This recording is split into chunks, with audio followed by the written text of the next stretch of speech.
Hola, ¿qué tal? Muy buenas noches, soy Mario Saldaña, esto es Más que Noticias. Empezamos como siempre con los titulares, aquí están. Luis Castañeda Locio atribuyó a un fraude la improcedencia de su candidatura a la alcaldía de Lima. Además ha anunciado una movilización para mañana de los militantes de su partido Solidaridad Nacional. A través de un audio, el congresista Amado Romero confesó que formó parte de Sendero Luminoso y que el presidente Humala había sido informado de esta situación. Parlamentarios han pedido a ambos explicar la situación. Largas colas, retrasos y reclamos de pasajeros se han registrado en el primer día de funcionamiento regular del Corredor Azul. Protransporte aseguró que en 2 semanas se van a corregir los inconvenientes.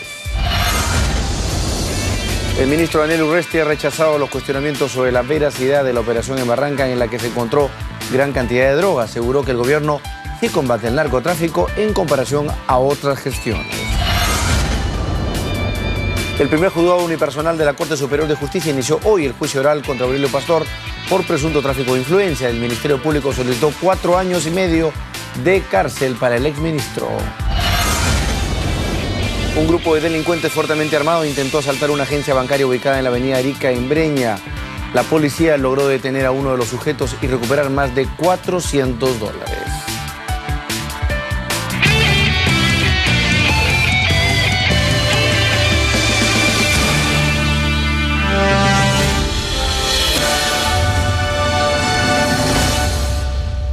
Y de manera casi sorpresiva, el Jurado Electoral Especial de Lima Centro declaró improcedente la candidatura de Luis Castañeda Locio a la alcaldía de Lima por consignar datos falsos en su hoja de vida. En conferencia de prensa, el exalcalde de Lima denunció un fraude. El líder de Solidaridad Nacional, Luis Castañeda Locio, claro favorito en las encuestas, se encuentra de momento fuera de la carrera electoral. Esto tras la resolución del Jurado Electoral Especial de Lima Centro que declaró improcedente la inscripción de su candidatura a la alcaldía de Lima. Los datos inexactos consignados en su hoja de vida llevaron al órgano electoral a tomar dicha decisión. El exalcalde de Lima afirmó en el documento que obtuvo el título de abogado en la Pontificia Universidad Católica, cuando en realidad lo hizo en la Universidad San Martín de Porres. Esto obligó al exalcalde de Lima a encabezar una conferencia de prensa junto al comité de su partido Solidaridad Nacional, en la que aseguró que no se dejará quebrar así de fácil y continuará en esta carrera. Que aquí hoy le digo a todo el pueblo de Lima que seguiré en la batalla, que nadie quiebra una voluntad férrea, que nadie quiebra al sol de Solidaridad Nacional que iluminará el camino del futuro. De forma eufórica, el líder de Solidaridad Nacional denunció que todo se debe a una guerra sucia. Sin embargo, aseguró que terminará imponiéndose para continuar las grandes obras de la ciudad. Y sepan, y otra vez notificados todos aquellos que participan en la guerra sucia, que quieren con calumnias y difamaciones manchar honras, pues a ellos también notificamos que tenemos el pecho transparente, que tenemos un corazón limpio y una voluntad férrea de trabajar por Lima cada día más, por nuestros hermanos, por los que más lo necesitan. Las fuertes críticas a este fallo nos hicieron esperar también entre los congresistas del Partido del Sol como José Luna Gálvez. El pueblo no puede ser estafado, el pueblo no puede ser engañado, el pueblo va a hacer respetar su democracia, el pueblo va a hacer respetar su voto popular. Además, Solidaridad Nacional anunció una gran movilización para respaldar a su líder. En diálogo con ATV+, el presidente del Jurado Electoral Especial de Lima Centro descartó presiones políticas en dicho fallo. Reveló que él se mostró en contra de declarar improcedente la candidatura de Luis Castañeda. Por mi parte, consideramos, yo tengo un voto en discordia que considera que no se debe ir a la exclusión, sino se debe ir a una anotación marginal en la declaración jurada de vida, toda vez de que no hay falsedad propiamente dicha, ¿no? Entonces, no todos podemos pensar igual, pero se respetan los criterios. Mientras que esta agrupación prepara la apelación, el presidente del Jurado Nacional de Elecciones, Francisco Tábara, garantizó que este caso será resuelto con total transparencia.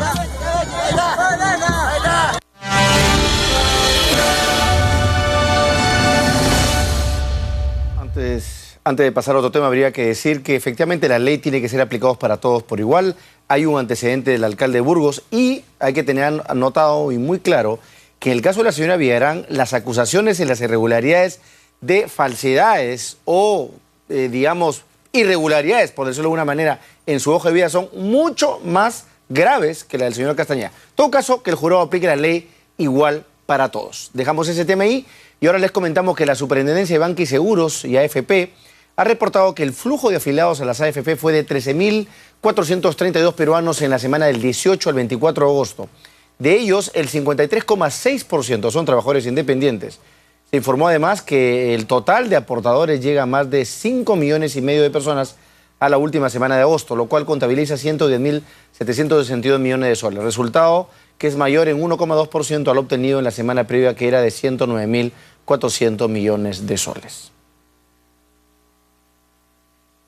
Bien, esos son datos sobre cómo está la marcha del sistema previsional privado, pero para hablar de la reforma del mismo, de los problemas que se han presentado a propósito de esta eliminación del aporte de los independientes a las AFP, nos acompaña el doctor Luis Valdivieso, presidente de la Asociación de AFP, un gremio que obviamente a propósito de esto, y no solamente esto, desde hace un par de años, 3 años, estando en el ojo de la tormenta, a consecuencia pues de esta iniciativa planteada por el Poder Ejecutivo, específicamente el ministro de Economía y Finanzas, de ir hacia una reforma. ¿Cómo está, señor Valdivieso? Un gusto. Buenas noches, Mario. Buenas noches. Bien, en primer lugar, yo leía la vez pasada declaraciones tuyas en el sentido de que esta decisión del Congreso ciertamente va a terminar una afectación directa al sistema previsional privado.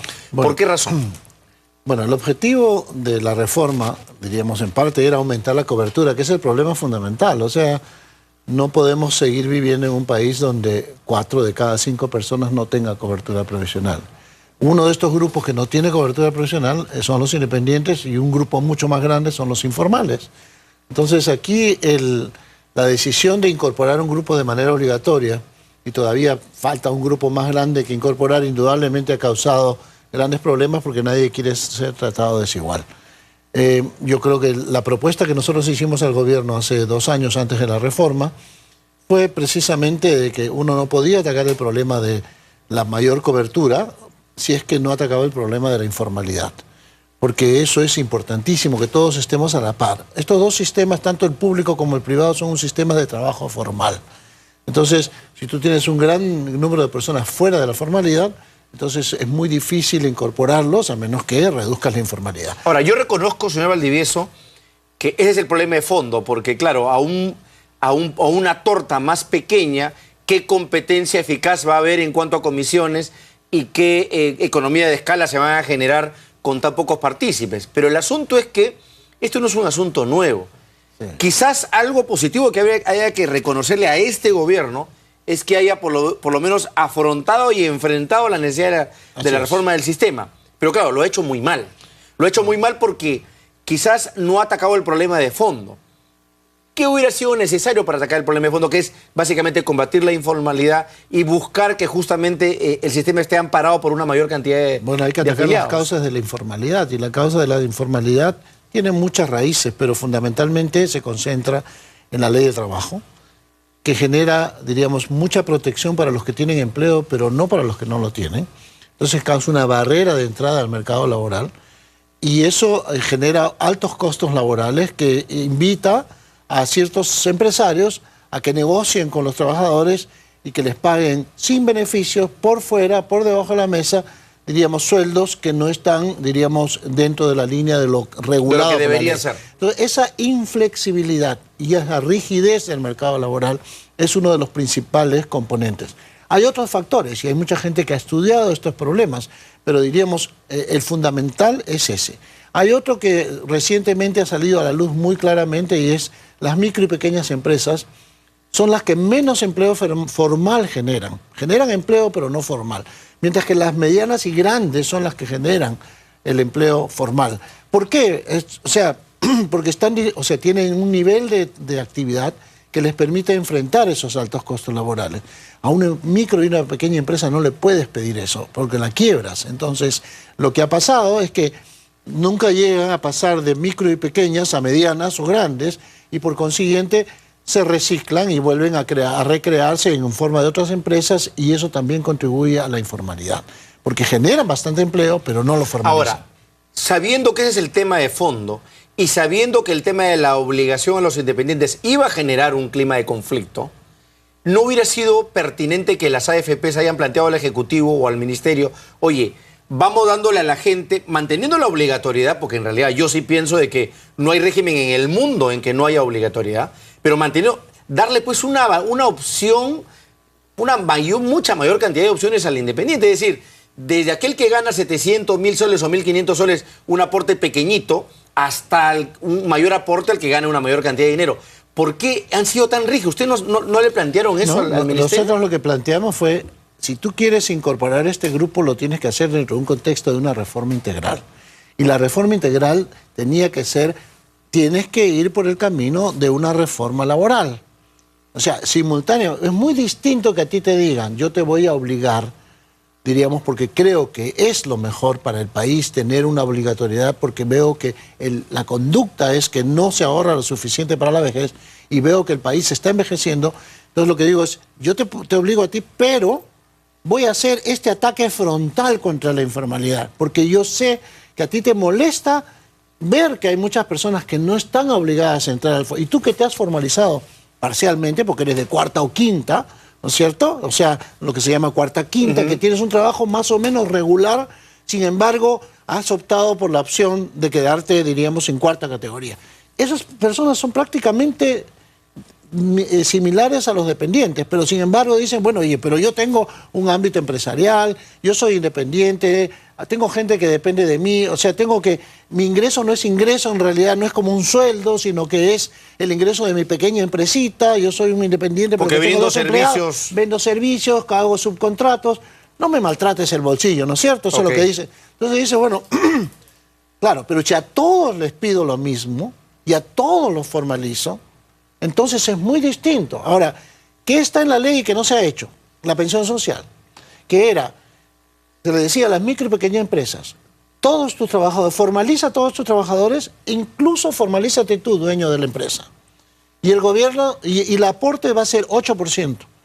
Y el gobierno te paga 4% y tú pones 4%. O sea, un subsidio. Eso lo conozco de otros países, claro, ¿no? Claro, pero diríamos, eso todavía falta reglamentar. En el 2008 se lanzó un programa similar y al final fracasó.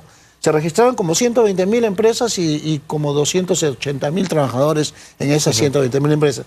Pero no hubieron los fondos fiscales para financiar el 4% que les correspondía. Se suspendió el programa. Ahora está de nuevo en la ley y hay que lanzarlo. Eso es una forma de incentivar. Cuando tú ves que todo el mundo comienza a entrar en la legalidad, ya es una razón muy distinta. Es como si te subieran el impuesto mañana, impuesto general a la venta. Y dices, oye, hay un montón de gente que no paga. Bueno, lo cierto, señor Valdivieso, es que es el año 92, a los que estábamos en planilla, no nos obligaban a tener una FP, nadie se hubiera metido al sistema previsional. Claro, nadie lo hubiera aceptado. No, y además que